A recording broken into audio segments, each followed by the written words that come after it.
What's up, everybody? This is Trey Biddy with HawgSports.com. Arkansas has a huge matchup this weekend against Hugh Freeze's number 23 ranked Liberty Flames. We're going to talk to Curtis Wilkerson. He's going to help us take a deep dive into this, and we're going to get to your questions as well as we break down everything about the upcoming game. This is your Arkansas versus Liberty Primer.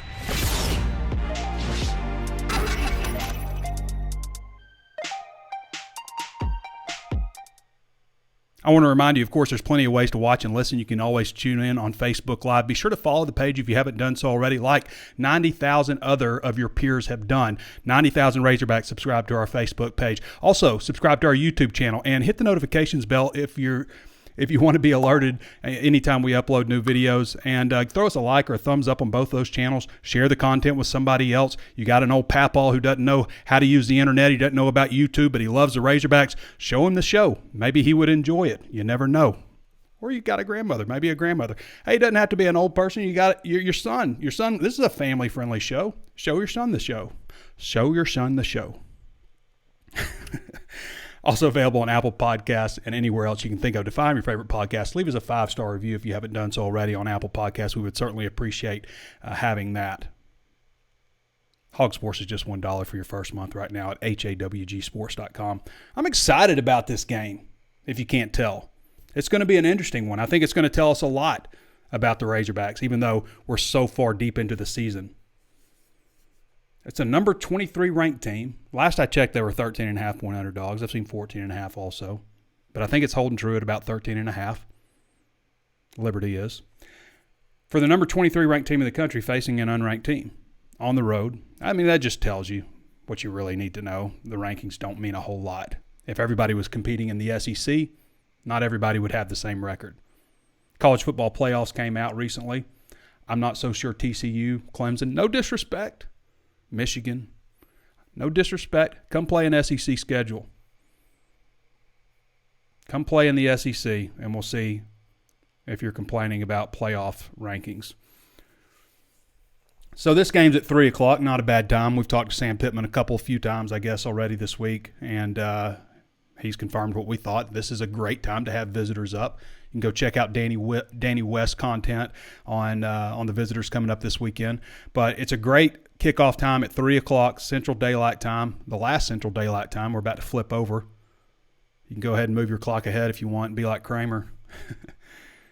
But last Central Daylight Time, 3 o'clock, 7-1 Liberty Flames versus 5-3 Arkansas Razorbacks, 2-3 in the SEC in Donald W. Reynolds Razorback Stadium. The game is on SEC Network. You can also stream it, of course. We've got all the how to watch stuff if you want, or how to listen if you want to know what radio station available in your area and stuff. All that's at HawgSports.com. Over-under for this one is 64. The forecast is calling for 62. 0% chance of rain. That's nice. Should be a nice weather day. Now Arkansas just has to hold up their end of the bargain and win like they should win. I don't care if they're ranked 23rd. I don't care if they beat BYU by more than Arkansas did. The week before they played BYU, they lost to Gardner-Webb. They beat Gardner-Webb by 1 point. Like, everybody's talking, and I think it's very smart by Sam Pittman to frame the game the way he has. Hey, this team's ranked number 23 in the country. Hey, that's probably a blessing for Arkansas in terms of, because they've been guilty of overlooking a little bit, especially like Missouri State, which I don't know how they did that, but they got off to a really bad start. But the fact that you got a ranked opponent coming in here, you're selling it on the idea that, hey, this is an SEC coach in Hugh Freeze. He knows what he's doing.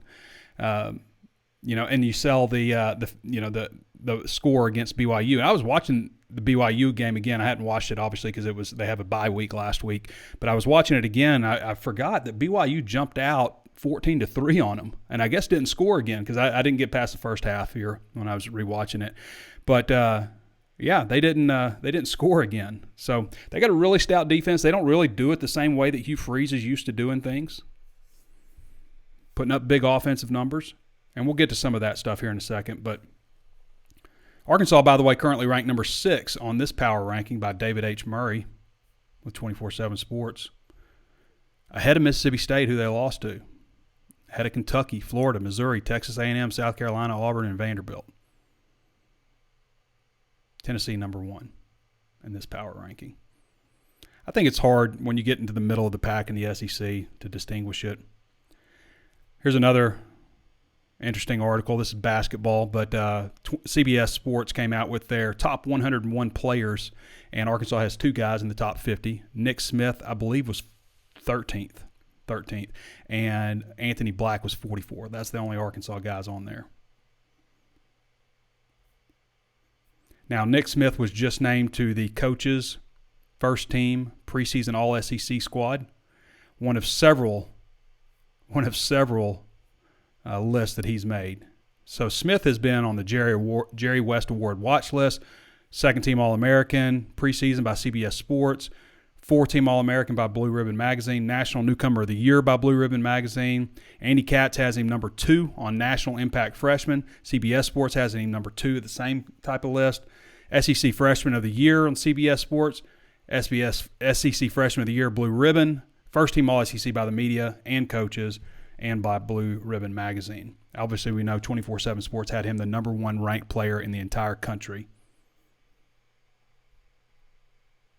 Now I got to go get it done. If you didn't check out Curtis's, who will be joining us here, breakdown on Hog Hoops Live, the Season 3 premiere of Hog Hoops Live premiered yesterday, and it's a separate YouTube channel, so go check that out. I'll when we get Curtis on, I'll provide the link up in the corner here. But he does a great job, Curtis, covering Razorback basketball like nobody else, and we're excited to have him with HawgSports. Who else does a great job? My friends at Ozarks Go. Go to ozarksgo.net/hawg, HAWG, and check and see if they're available in your area. If your internet service isn't what it should be, it's 2022. Your internet service should work. And the problem is too many of them don't. Okay? I'm not going to disparage any other companies, but I've been with 3 other internet service providers, and I've had problems with all of them. In and out, or they keep jacking my bill up, and then I'll call, to cancel. They're like, oh, let's get you in on this super low rate. Well, why? If that was the rate then, why? The more loyal I am, you keep jacking up the price. Ozarks Go doesn't do that. It's the same price that you pay in year 1, you're going to pay in year 2. Now, they may offer you some like, hey, get our 1,000 megabits per second, which they call their gigabit. They may offer you that for a month for free just to test it out when you're paying for the 100 megabit price. Okay, they may do something like that, but that's just like a little monthly deal to let you test it out. I think 100 megabits per second is probably good for most people. That's up and down speed. For me, I need a little more juice. I like the gigabit. Other people that work in my industry like the gigabit. If you like it almost instant, you want the gigabit service. But local company, think north of the tunnel in northwest Arkansas, northeastern Oklahoma. If you need to call them for some reason, you can reach them at 479-684-4900, and you'll talk to somebody locally, a neighbor from this area, not shipped off to some call center. Great service. I've had 100% uptime. My personal experience, my internet always works. This is right now powered by Ozarks Go. You're watching this streaming from Ozarks Go. It's uploading this. So it's good speed. Go to ozarksgo.net/hog and then check the availability there. You'll be glad you checked it out. My thoughts on the game coming up. I haven't fully determined where I'm going on the score prediction. There's some unknown. Okay? Now, we don't know who they're going with at quarterback. And it's become even more cloudy because Jonathan Bennett, the guy who started the last 3 games, I think he has 4 starts this year, but Jonathan Bennett has the flu, hasn't practiced for the last couple of days for them. Okay, this is the guy that I would go with if I were Hugh Freeze. Charlie Brewer started the season off as the starter. He threw, I think, 4 passes and was out by the first series with a broken wrist.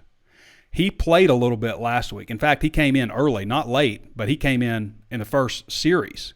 I don't know if they were just testing him out, but he didn't throw a pass. He just handed the ball off. So maybe the arm isn't there yet. Maybe they wanted to throw him off a little bit because it was kind of ironic because Jonathan Bennett comes in and they're tossing the ball. He's more of a runner, and Brewer comes in and he's handing the ball off and ran the ball. So maybe his wrist isn't quite there as far as throwing yet, but they don't act like he's like quite ready yet. So they've had some real problems. To have so many quarterback issues they've had and to be 7-1 is pretty impressive. So Bennett has the flu. Also, Luis, the running back, the backup running back, has a funeral and may miss the game also. He has a family funeral. So he may also miss the game. And he's got a lot of touchdowns. I think he's got 7 touchdowns this year on the ground, and the starter has 8. So this guy's kind of a goal line type of guy. I know he scored at the goal line early against BYU, but that could be something to follow, obviously. So Charlie Brewer has 10,000 career passing yards. For those of you who aren't familiar with him, if he does play, and maybe he gets some action, he did against BYU, and they had a bye week since then. So he threw for like 9,700 yards at Baylor. He was a 4-year starter for them. Then transferred to Utah, took advantage of the COVID year, lost his job there. They had back-to-back losses, lost his job there, redshirted, and has another year. So he's in his 6th year right now and got hurt, obviously, right off the bat. So we'll see what happens. But this guy has been pretty prolific as a passer. And then Jonathan Bennett, 77 of 134. That's 57.5%, 939 yards, 8 touchdowns, 7 interceptions. He's got a little bit of a loop in his throwing motion. So by loop, that means he kind of throws it more like a baseball, dips it down a little bit. And he can throw on the move, but the interception I saw him throw against BYU in the first quarter was straight to the BYU defender. He can run the ball. His numbers aren't prolific as a runner, but he can scoot. If you give him a little room, he can pick up a first down for you. All right, so who does that leave if Bennett can't go, if Brewer can't go? And Caden Salter, we didn't even talk about him. You guys may remember Caden Salter. Arkansas recruited him pretty heavily out of high school, went to Tennessee, got booted from the team, ended up at Liberty. He started a couple games for them also this season after Brewer got hurt, and had a groin injury and had surgery after that. Had to have surgery on it. It was so serious. So he's not an option. So who does that leave us with? Nate Hampton? Nate Hampton's different than all these guys. They're all different. Nate Hampton's 6'6", 235. Big kid.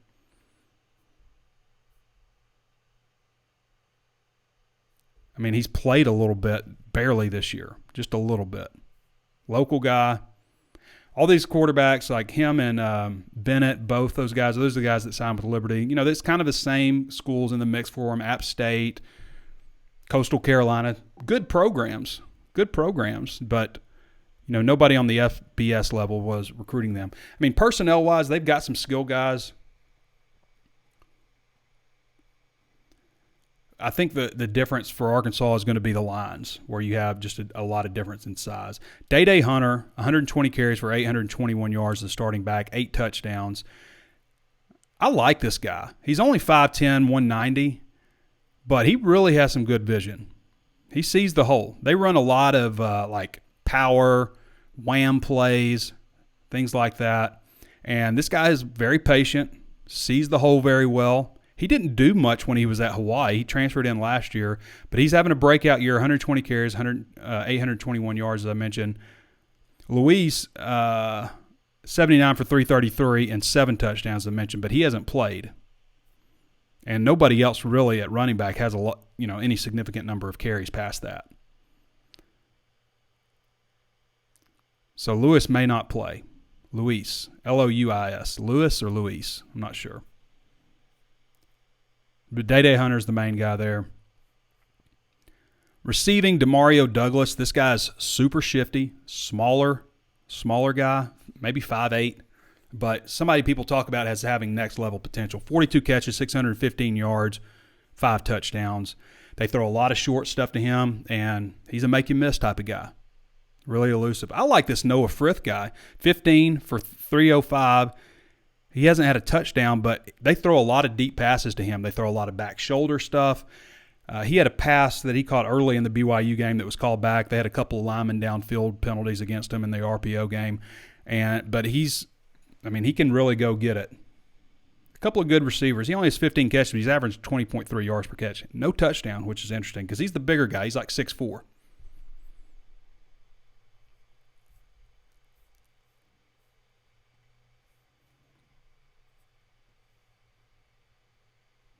All right.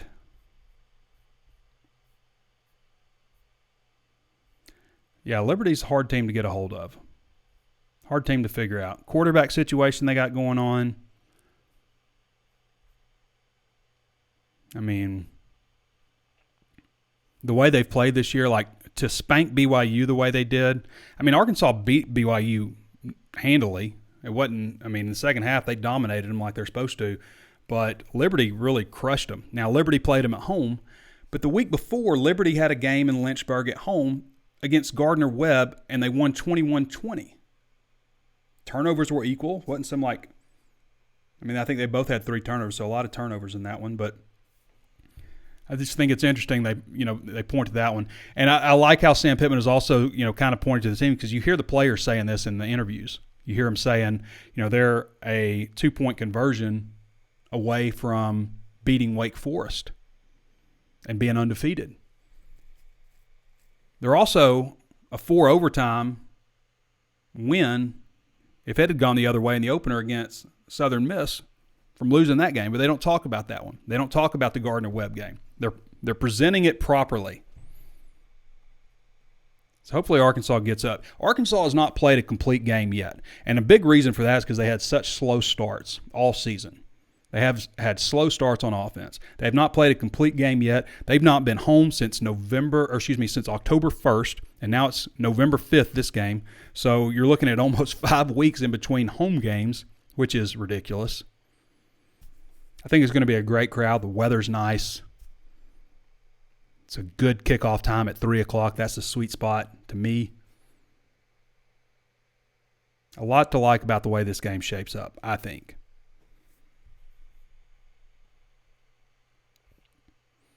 Liberty averages 31.1 points per game, 422 yards of offense. Both those are respectable numbers. They're right in the middle of the pack in the country, upper middle of the pack. 195 rushing yards per game. That's 29th. Passing offense, 226 per game. Pass efficiency, 129. Passing is just kind of middle of the pack-ish. Third down percentage isn't impressive, 34.8%. That's 100th nationally. Red zone efficiency, 75%. Not impressive. Turnovers lost, 18. That's a lot of turnovers. That's 123 nationally. They give up a lot of sacks, 2.9 a game, 105 nationally. Give up a lot of TFLs. Arkansas on defense, though, isn't spectacular by any means. Arkansas in every single major category, from scoring defense to rushing defense to turnovers gained, all of those things, they are in the 90s at best in every category. 90s to 129 nationally, out of 131 teams. Not good. Sacks made, 16th. TFLs is the other outlier, 5.4 a game, 81. Those are the two areas where they're been decent on defense. Now, they're obviously getting healthier. I should say also rushing defense, they're 147 yards a game given up. So that's 72 national. But still, nothing spectacular about Arkansas's defense. Now, they did look a lot better to me last week. Obviously, they're playing Auburn, who's struggling in a lot of ways too. But it's on the road. But getting some guys back on defense, really huge for them. Liberty offensive line, 6'4", 316. It's one of those offensive lines, though, that doesn't look as big as what they're listed at. As I mentioned before, Alabama's offensive line averages 6'4", 305, and they look huge. People are built differently. 6'4", 316 isn't the same for everybody. Got some guys with a lot of starts, 98 career starts for that offensive line. We'll see how things shake out at quarterback. We talked about running back and wide receiver already. And we're going to go over to Curtis Wilkerson to talk a little bit about their defense.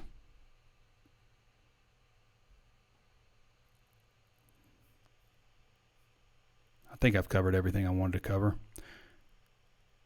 All right. And I'm going to put Curtis's link up here in the top right of the page on YouTube. So you can click up at the top right and check out his channel on Hog Hoops Live. It's a different YouTube channel. It's the same channel on Apple Podcasts and the same channel on... Hey, Trey. Hey, Curtis. How you doing, man? Same channel on Facebook. I am doing fantastic. Are you going to Bud Walton Live tonight, or is it just going to be me? I'm going to let you go and handle that. I was thinking about it. It's a student only event, and it's cool that they're letting media come in. I want to see the dunk contest and everything like that. But I'm like, man, this is a weird predicament for me outside of the coaching staff. I might be the oldest guy in there. So I don't know. It's going to be interesting. Curtis, you're like 6'3" or 6'4". Can you flush it? I haven't tried in a long time. I feel good about it. I work out a little bit. I think I might have a little bit of bounce left in my steps. So I don't know. We'll see. Maybe I'll get out there after a game one day and see if we can still throw it down. I'm a shade over 6 foot. I could dunk it in high school and in early years of college. I can still graze the rim with my finger, and I'm 45 years old, so that's not too bad. Although, no, it's not bad at all. Yeah, but when I come down, I feel it in the knees. That's the rough part about it. Yeah. That's what I always tell people. Like when you get older, like you can still do a lot of the things you could do when you're younger, but you might pay for it. And then if you get hurt, then it's like forever. You never get better. Hey, Curtis, you've looked a little bit at this Liberty defense. What can you tell us about these guys? I mean, Hugh Freeze is kind of hanging his hat on defense this year with their 7-1 record. Yeah, I like their defense. Honestly, I think they look fast. They're pretty aggressive. They're really opportunistic.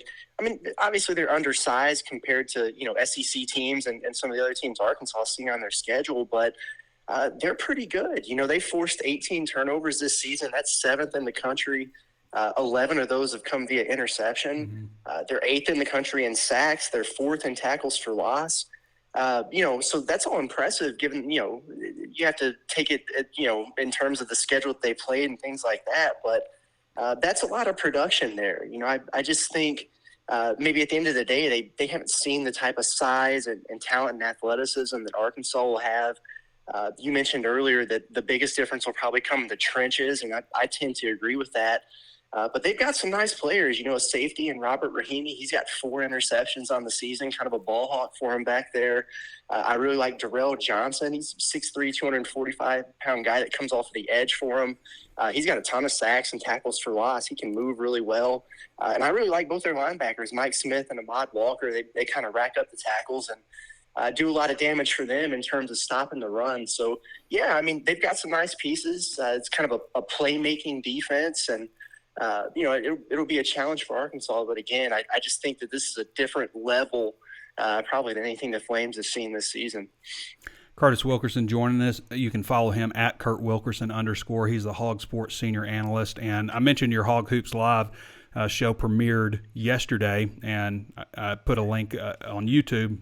People will see a link up in the corner so they can go click on the YouTube channel. Different YouTube channel, same Facebook channel, same Apple Podcast and podcast channel. They give the ball away a lot. They have 18 giveaways and 18 takeaways. That's a lot of back and forth. I mean, that's got to drive Liberty fans crazy. Yeah, that's true. I'm sure it does, and I guess that's what happens when you have a different quarterback every game, it seems like. And that's only slightly an exaggeration. I mean, it's nuts what they've got going on there. I guess what's impressed me the most probably about Liberty and the job that Hugh Freeze has done is, man, when you're switching out your quarterbacks like that with injuries and everything going on, but you're still finding ways to win and to be in the position that you are, that's pretty impressive to me. I think they've done a good job there. You look at some of those results. I know they had a really close game with, who was it, Gardner Webb or whatever. Yeah. They've been in some dogfights there against teams that you would think a ranked opponent would blow out. But, man, when you've had that much flux going on, I think it's just impressive to get out of some of these games with wins. And like you said, they've been able to hang their hat on defense a little bit. And, it's kind of like basketball. Like if you're not going to shoot the three-pointer well, where you better defend it and not give up a bunch of them. If you're going to throw a bunch of interceptions in football and turn it over a ton, well, you better equal it out by getting some takeaways yourself. And I think they've done a pretty good job of that. So, I look at Liberty's schedule. I mean, Wake Forest is having a good season, obviously. But I don't know, like if any of these teams came into Fayetteville, are you worried? If Southern Miss, UAB, Wake, Akron, Old Dominion, UMass, Gardner-Webb, BYU, you worried about any of those teams coming into Fayetteville? I'm not. No, bring them all in here, quite honestly. I mean, Arkansas has no luck with these non-conference games that they're scheduled out years in advance, especially this year. It's been nuts. I would welcome any of those teams coming in for a nice, easy breezy Saturday for sure. Yeah.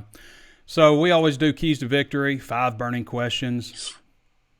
You asked, will Hugh Freeze make things weird in Fayetteville? What do you mean by that? There's just something to be. It's Has the he got, freeze are factor. there Man, escort services? What do you mean? Like, listen, what that guy does with his private life, I'll leave that up to him. But what I will say about him is obviously he's a good coach. There's a reason that even given those transgressions that we just hinted at, that every time a major job comes open, you hear his name at least mentioned, at least thrown out there. Mm-hmm. And he's done a really nice job with Liberty, and they've competed in games like this. Lost by 3 at Syracuse. Last year, I thought, they got behind early, but I thought they played well at Ole Miss last season. Blew out BYU, obviously. And like you said, Wake's a ranked program. I don't know what the level that Arkansas is, but they gave him everything they wanted there. So I think he's got a confident bunch coming in here. He's had 2 weeks to prepare. I don't know how much that means now, given the quarterback situation. But you just wonder what kind of tricks he has up his sleeve, and if he's going to have those guys ready to come in and compete, make it interesting on Saturday. He's certainly a coach that's capable of doing it. So you've broken down the quarterback situation. People say my audio's out of sync. I've been tweaking with my audio. I can't seem to get it to sync up right. We'll see what happens. Anyway, you have who will Liberty trot out at quarterback, and you've got Charlie Brewer. You mentioned Caden Salter, who's injured. You got Jonathan Bennett. But you didn't – obviously some different information came out today. It could end up being Nate Hampton, who's the 6'6", 235-pound redshirt freshman. So – kind of wild situation they've got going on. Might have to go make an edit there. I wasn't expecting that. Yeah, we talked about the trenches. You have one of those questions because can they hang in the trenches with Arkansas? Will Arkansas get off to a better start? Can Arkansas take another step forward defensively? I felt like they did that. The score against Auburn didn't really reflect how dominant Arkansas was, and when it mattered, when the game was on the line, and it was 38-13. Keys to victory, Curtis: penalties, turnovers, special teams. Injuries always play a key role. We list those every week. And number 5, continue reversing troubling trends. That's the new one. Yeah, I think that's important for Arkansas. A lot of talk about converting on third downs and getting points on the board in the red zone. And Arkansas has done a really nice job of turning that around, I think, the last couple weeks.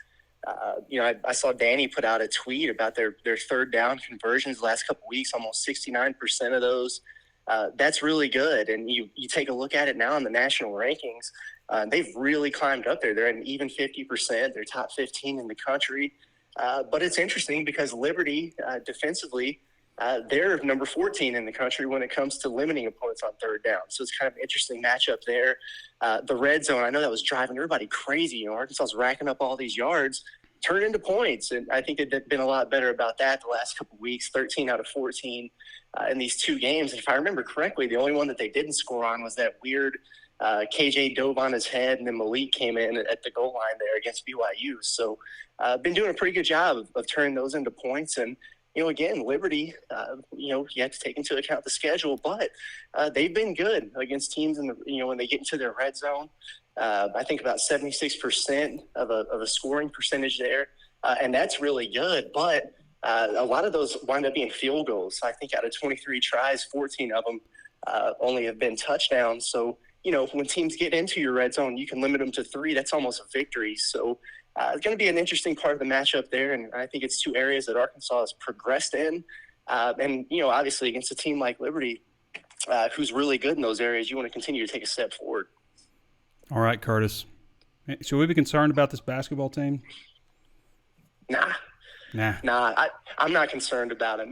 Listen, that was not fun to sit and watch. I don't think whether it counts or not, you don't want to see Arkansas lose by 30 to anybody, especially Texas.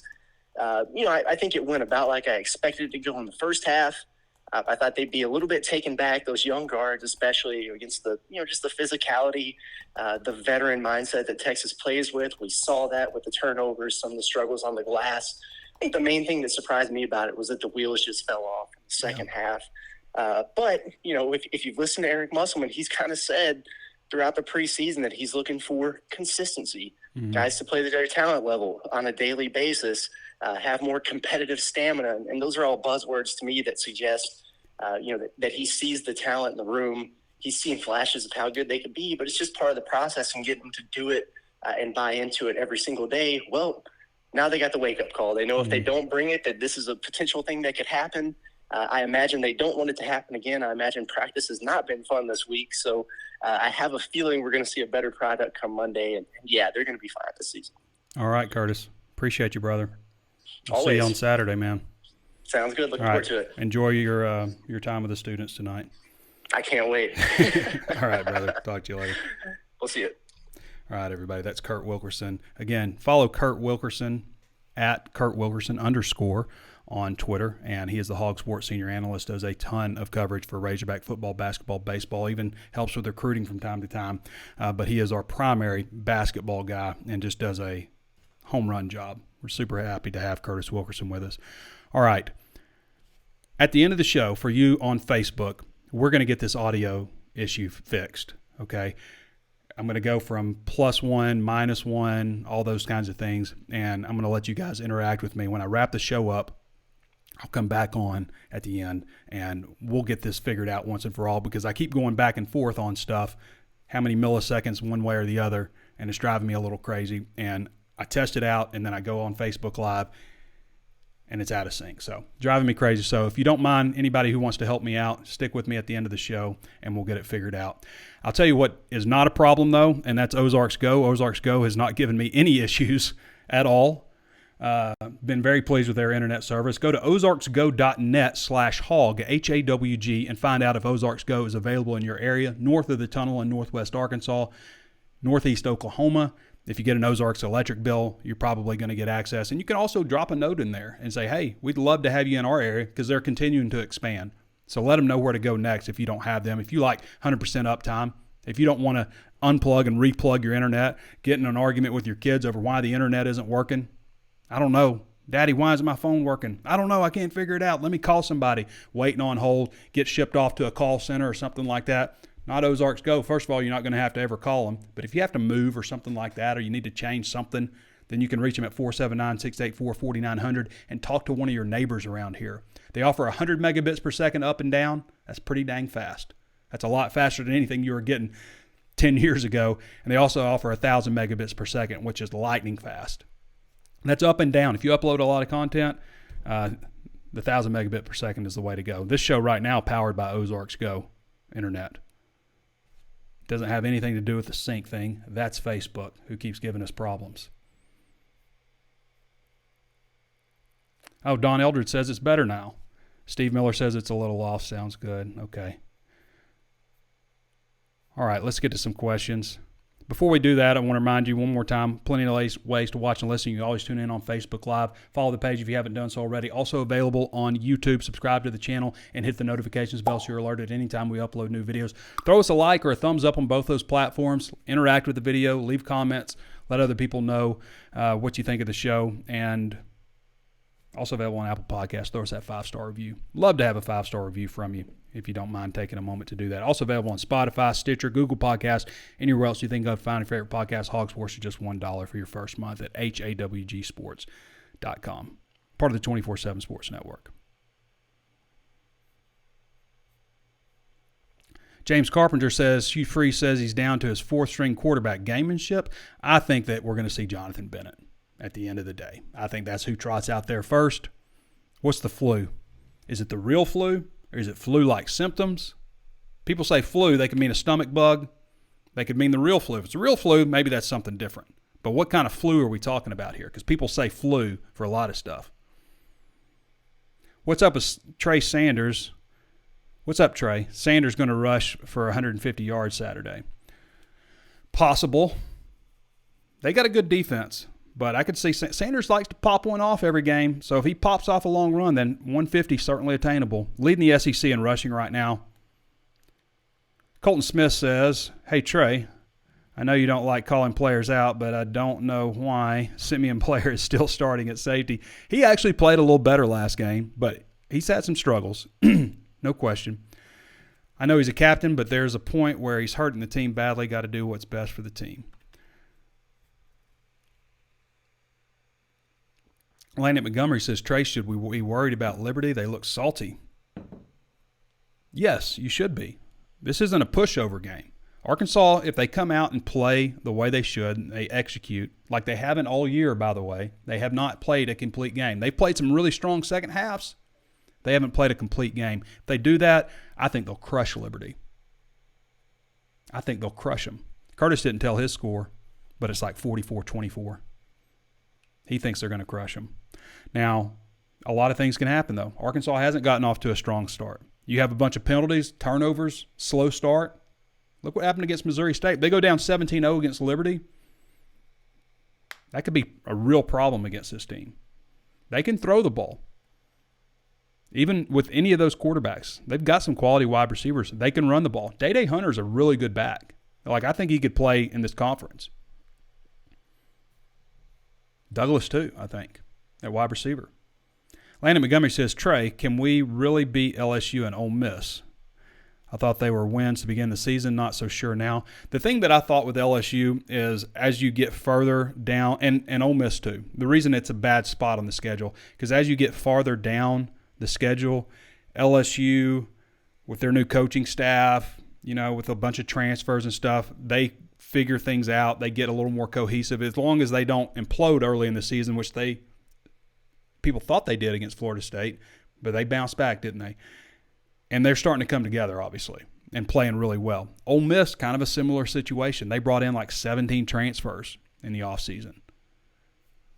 A lot of new players. Same situation. You want to play them early in the year, not necessarily late in the year. However, both of these games are in Fayetteville. They will both be close games, and Arkansas has a chance to win both of them. They're the two hardest games left on the schedule. Not bad that LSU's at 11 o'clock, though. Billy Harper says, I'll be at the game. Go Hogs. So, Don, you're the one that alerted me about the audio sync issues. And, again, we'll get to that at the end of the show. I'm going to – anybody who wants to help me out, we're going to go through some things and test some things out, okay? Lane New says, hey, Trey, why do you think Rocket isn't getting any Heisman hype, not enough touchdowns maybe? There was an interesting graphic I saw. I don't know if it was ESPN or who it was, but when you look at the other guys that had done the same thing as Rocket Sanders in the SEC, most of them won the Heisman. Leonard Fournette was the Heisman Trophy favorite all year when he did it, but Derrick Henry was also in that year, and Derrick Henry ended up having more rushing yards, and obviously they went on national championship and everything. But Derrick Henry won it that year, and Leonard Fournette did not. There's another Alabama running back, and I'm sorry I'm forgetting his name. I can see his face so clear. He won the Heisman 2015-ish. I can't remember. I don't know why I'm spacing on his name. Played for the Saints. Anyway, he also won the Heisman, did it in 8 games. And I think there was one other player in that category who also won the Heisman, who did the same thing as Rocket Sanders did. But nobody's really talking about him. You're right. He's got to keep it going. I mean, like Madre Hill hit it in 8 games also. And this was over the last 15 years, by the way. But Madre Hill did it also. He tied Madre Hill's record, but Madre only ended up with 1,300. What was the number? 1,357 off the top of my head. That's what I want to say. 1,357 yards. I can't remember if that's right, but that's close to it. So he didn't have a super strong finish to the year. They may have only played 11 games that year in the regular season. And was that at a time when bowl games counted for your total? May not have been. Maybe that's why.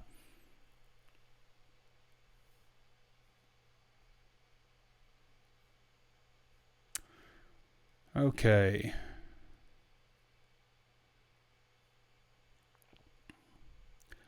Rich Haywood says, listening from Costa Rica, keep up the great work and walk and talks. Woo Pig Suey. Steve Miller says he likes it. He says it sounds good. He says it's a little bit off. Okay. Don says it's better now. Trent Clark says no issues.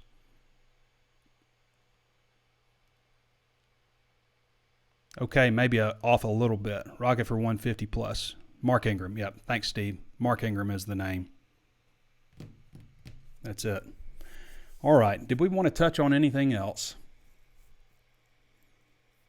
I feel like we covered just about every aspect of this game. It's homecoming also. There's maybe another bit of motivation. I'm not sure how much motivation that is, but there are a lot of old Razorback fans and maybe old Razorback players that maybe come to the game that maybe otherwise wouldn't have because it's homecoming. I don't know. I don't know if that really makes any difference. I always thought you just kind of scheduled a team that you felt like you could beat. Arkansas's got a tough schedule, though, non-conference. Missouri State's a little too early to be a homecoming game. But I think it's going to be a great crowd. I think Arkansas is going to win unless they just implode. I think that they're going to win. I feel like there's an opportunity for them to play maybe their best game, coming off the bye week, having success at Auburn, getting KJ back, all that stuff going, and, also having beat BYU the week before. KJ's playing well. They're running the ball well. You would like to see maybe a little bit better push from the offensive line, but if it's me, I run at these guys like crazy. Now, people say just run the ball, but you still have to pass the ball. Like, it's amazing. People are like, just run the ball. But, like, a lot of times some of the key plays for them on converting third downs and stuff, even third and short, have been pass plays. They can throw the ball. But, yes, run the ball primarily, but you also got to pass. I mean, I hate to say, because I've been saying it all year, but, don't beat yourself, because that's not what really happens. You make mistakes, the other team makes you pay, and that's how you lose games. But if Arkansas keeps it clean, I think that they win walking away on this one. All right, everybody, stick around with me if you're on Facebook. We're going to figure out the audio sync stuff. And for everybody else, appreciate you joining me. The next time I talk to you guys, I'll be walking outside of Donald W. Reynolds Razorback Stadium for the Walk and Talk. All right, everybody, thanks for joining me. This has been Trey Biddy with HawgSports.com, and we'll catch you next time.